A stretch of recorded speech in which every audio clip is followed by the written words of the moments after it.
Halo teman-teman, kali ini kita akan mengupas satu cerita yang sangat inspiratif dari Abi Nazar Channel. Ini tentang seorang petani yang bijaksana banget dan pelajaran berharga di balik kesuksesannya yang luar biasa. Pernah kepikiran nggak sih apa ya rahasianya orang-orang yang bisa terus-terusan jadi yang terbaik? Apa cuma kerja keras? Atau bakat dari lahir? Atau jangan-jangan ada sesuatu yang lebih dalam lagi? Nah, kisah kita hari ini punya jawabannya. Jadi ceritanya begini, di sebuah desa kecil hiduplah seorang petani yang sangat bijaksana. Dia ini bukan cuma petani jagung biasa, tapi udah kayak seorang maestro. Terkenal seantero negeri karena hasil panennya itu selalu istimewa dari tahun ke tahun. Dan ini bukan kaleng-kaleng loh, petani ini sudah menang kompetisi petani unggul lebih dari 12 kali. Bayangin, konsistensinya itu loh yang bikin semua orang penasaran. Kok bisa sih dia sehebat itu?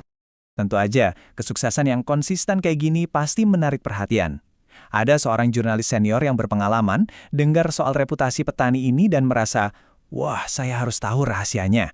Akhirnya dia berangkat langsung ke ladang petani itu, niatnya buat mengungkap kebenaran di baliknya. Nah, akhirnya si jurnalis ini ketemu langsung sama petaninya. Di tengah ladang jagung yang warnanya keemasan dan subur banget, disinilah momen yang ditunggu-tunggu. Ini kesempatannya buat nanya langsung ke sang juara. Dengan rasa penasaran yang udah diubun-ubun, si jurnalis langsung to the point. Dia tanya, "Pak, saya dengar Bapak ini sudah belasan kali jadi juara. Sebenarnya, apa sih rahasia yang Bapak pegang?" Dan jawaban si petani, jujur, ini di luar nalar. Sambil tersenyum tenang, dia bilang, "Rahasia saya sederhana sekali. Saya cuma membagikan benih jagung terbaik yang saya punya ke semua tetangga petani di sekitar sini." Jurnalis itu jelas bingung dong. Hah? Dikasih ke tetangga? Ini kan nggak masuk akal. Dia tanya lagi, "Bapak nggak khawatir gitu? Kalau tetangga-tetangga Bapak nanti malah nanam jagung yang sama hebatnya dan ngalahin Bapak di kompetisi?" Nah, disinilah kita bisa lihat kejeniusan di balik cara berpikir si petani. Strateginya itu bukan cuma soal murah hati, tapi pemahaman yang dalam banget tentang cara kerja alam. Disinilah letak logikanya yang brilian. Petani itu menjelaskan, justru sebaliknya. Kalau mereka menanam jagung yang jelek, saya yang khawatir. Angin itu kan akan membawa serbuk sari dari ladang mereka dan mampir ke ladang saya.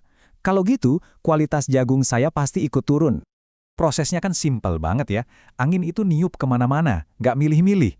Serbuk sari dari ladang tetangga pasti akan kebawa ke ladang kita, dan begitu juga sebaliknya.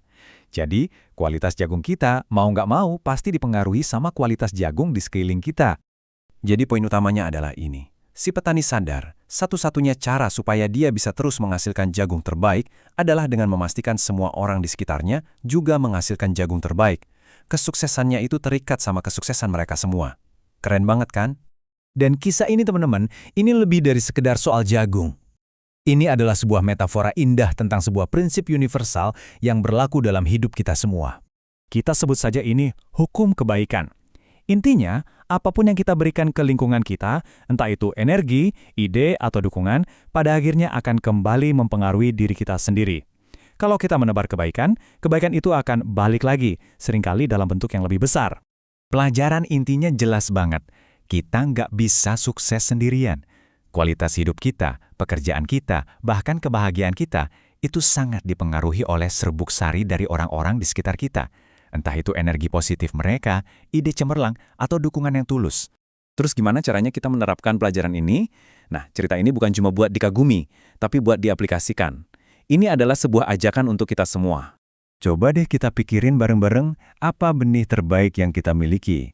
Mungkin itu keahlian kita, energi positif yang bisa kita tularkan, waktu kita buat mendukung teman, atau kontribusi unik apapun yang bisa kita bagikan ke orang lain. Ingat ya, pesan yang kelihatannya sederhana, tapi dalam banget ini.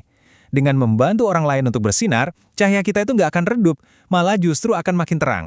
Itulah cara sejati untuk terus tumbuh dan jadi unggul. Jadi sebagai penutup, saya mau ninggalin satu pertanyaan buat Anda renungkan. Coba pikirkan lingkungan Anda, di tempat kerja, di rumah, atau di komunitas. Benih terbaik apa yang akan Anda bagikan hari ini untuk membuat ladang kita semua jadi lebih baik?